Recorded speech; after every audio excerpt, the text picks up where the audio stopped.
Atha bin Abi Rabah. Atha bin Abi Rabah ini teman-teman sekalian adalah salah satu ulama Mekah. Ulama ini teman-teman sekalian secara fisik memiliki kekurangan secara fisik. Dan ulama menulis dalam buku-buku tentang fisik beliau bukan untuk menjatuhkan dan bukan untuk menceritakan aib. Tapi justru ini adalah kelebihan.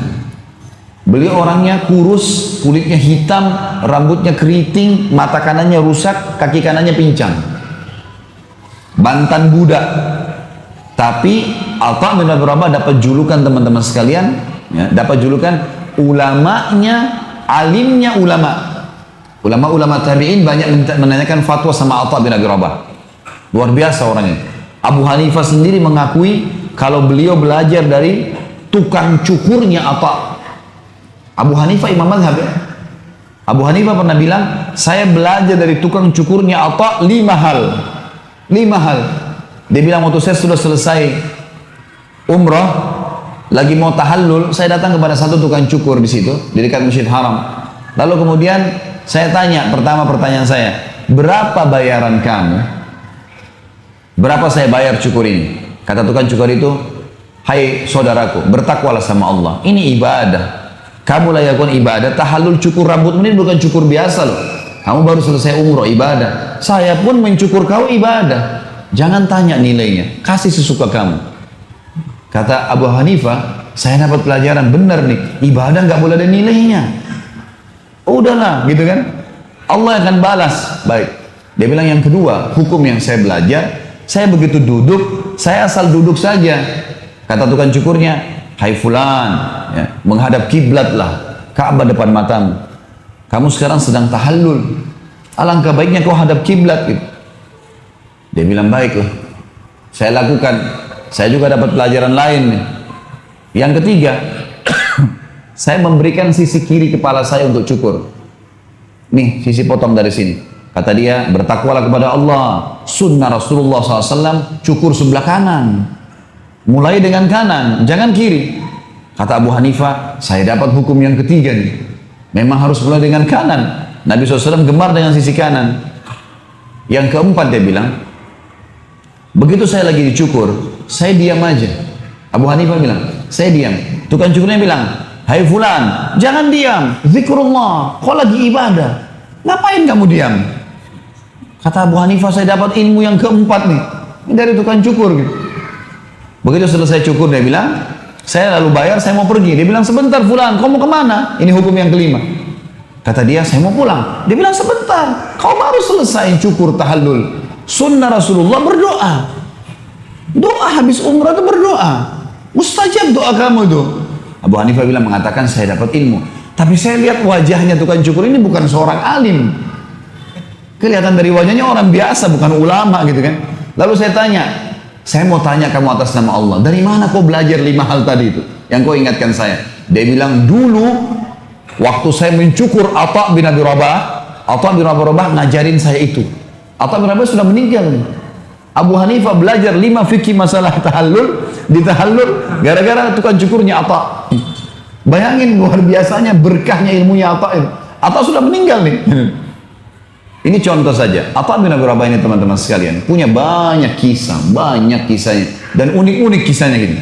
Tapi salah satunya adalah Atha bin Abi Rabah ini pernah satu waktu dikeluhkan, datang orang-orang Mekah mengeluh pada beliau. Keluhan-keluhan banyak sampai kepada beliau. Maka Atha bin Abi Rabah niat mau datang menuju ke khalifah. Khalifah didatangi waktu itu. Datanglah Atha bin Abi Rabah, dia naik keledai sampai ke depan istananya khalifah. Dari Mekah teman-teman ke negeri Syam, zaman itu 1 bulan dengan kuda yang paling cepat. Kan ibu kotanya Khilafah Umayyah waktu itu Damaskus, ibu kota Syria.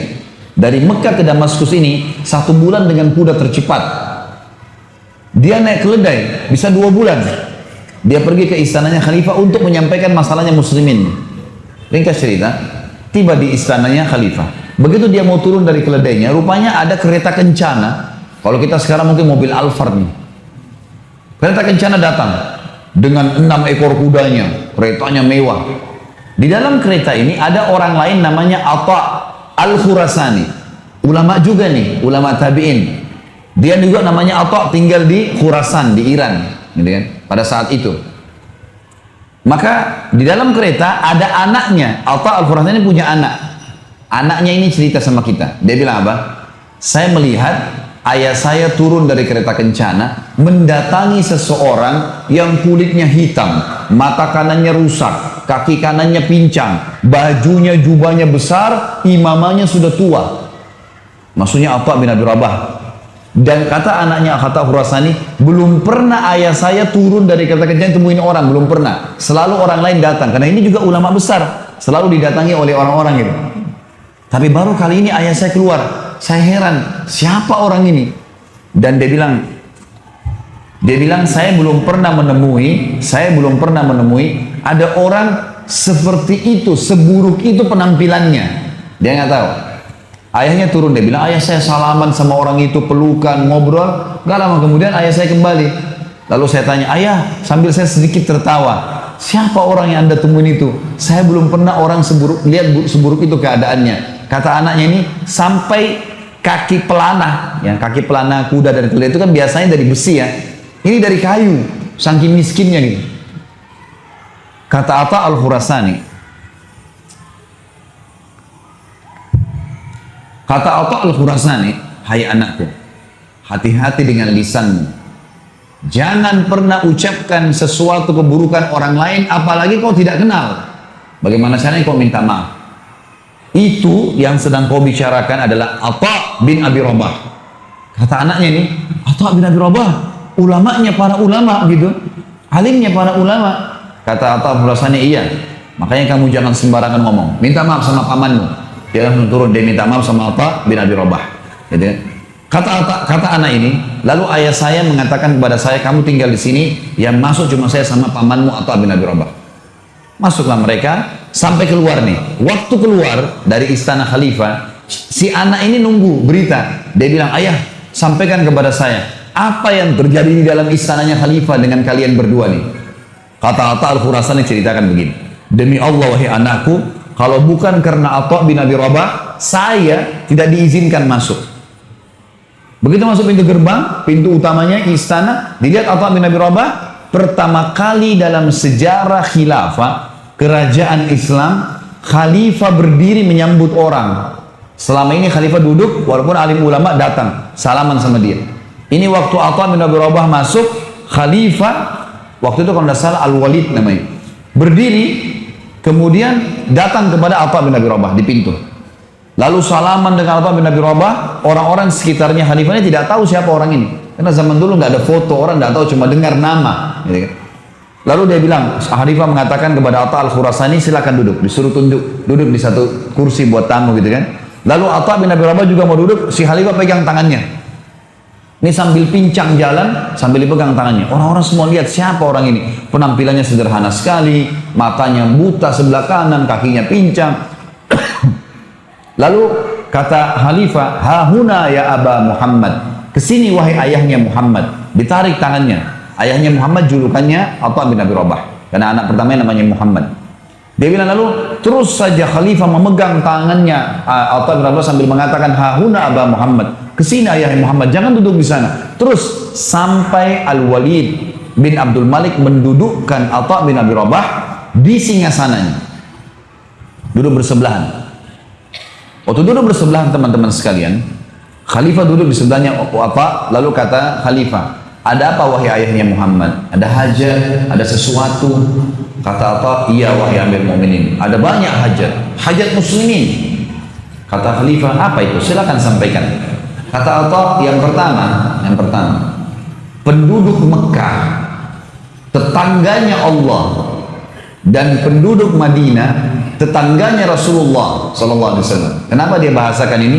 Karena di Mekah kan ada Ka'bah. Dalam bahasa Arab teman-teman, semua yang bersebelahan sama rumah kita namanya tetangga. Maka bahasa santunnya apa? Orang Mekah itu semua tetangganya Allah loh. Karena ada Ka'bah di sana. Di Madinah ada rumah Rasulullah SAW. Semua penduduk Madinah berarti tetangga Rasulullah. Terlambat ataya mereka. Ataya ini teman-teman adalah pemberian yang dikasih oleh pemerintah dari keuntungan pemerintahan, dikasih kepada orang-orang. Lalu kata Amir Mu'minin, baiklah, Ataya bin Umayyah maka terlambat. Hai gulam, dipanggil sekretarisnya. Catat, segera berikan Atayanya bin Umayyah Mekah. Baik. Apalagi ayahnya Muhammad, mujahidin yang sedang berperang di perbatasan antara muslimin dengan orang kafir. Mereka telat gajinya. Istri-istri mereka dan anak mereka datang kepada saya mengeluh, berikan gaji mereka. Kata Walid, gulam catat, kasih segera gajinya para mujahidin. Ada masalah lain? Ada. Sampai 5 masalah. Masalah ini, masalah itu. Semua masalah muslimin ini. Setelah 5 masalah disampaikan sama dia, saya ringkaskan. Maka dia berkata, Amir Mu'minin masih berkata, Walid masih berkata, ada lagi wahai ayah Muhammad, ada lagi masalah? Kata Atha bin Rabah, ada wahai Amir Mu'minin. Dan ini masalah yang lebih penting dari 5 hal tadi. Kata Al-Walid, ada apa? Lalu Atha bin Rabah, teman-teman, posisinya ini dulu di singgasana, khalifah lagi duduk. Atha berdiri menghadap ke khalifah, menunjuk wajahnya sambil berkata, ada Amir Mu'minin hajat yang lebih penting dari 5 hal tadi.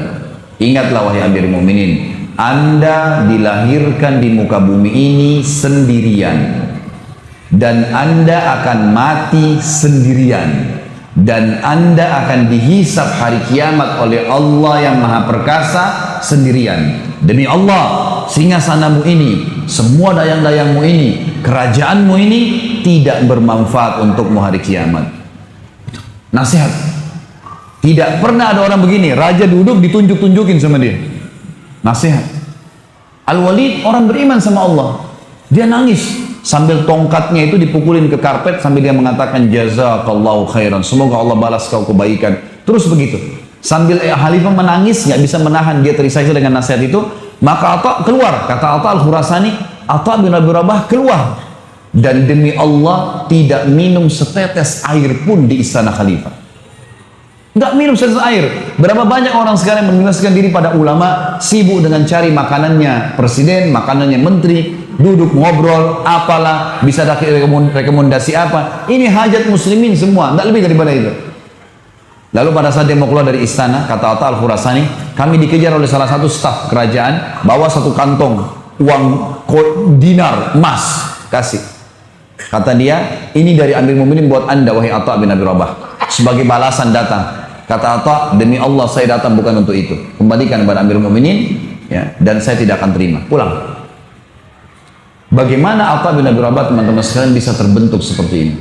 Karena dia tahu, raja pun itu manusia seperti dia biasa. Dia nggak butuh, dia butuh sama rajanya, seluruh raja. Allah sang pencipta yang akan membalas dia. Kisah yang lain, Atha bin Abi Rabah di musim haji pernah ditunjuk oleh Sulaiman bin Abdul Malik, khalifah yang lain, menjadi mufti. Nggak boleh orang lain kasih fatwa di musim haji kecuali dia. Hanya dia saja yang boleh kasih fatwa. Karena memang musim haji ini teman-teman harus ulama yang khusus, tidak boleh salah. Ya, kasus-kasusnya harus betul-betul detail. Makanya di Saudi pun mufti-mufti musim haji itu tidak sembarangan dipilih oleh kerajaan Saudi.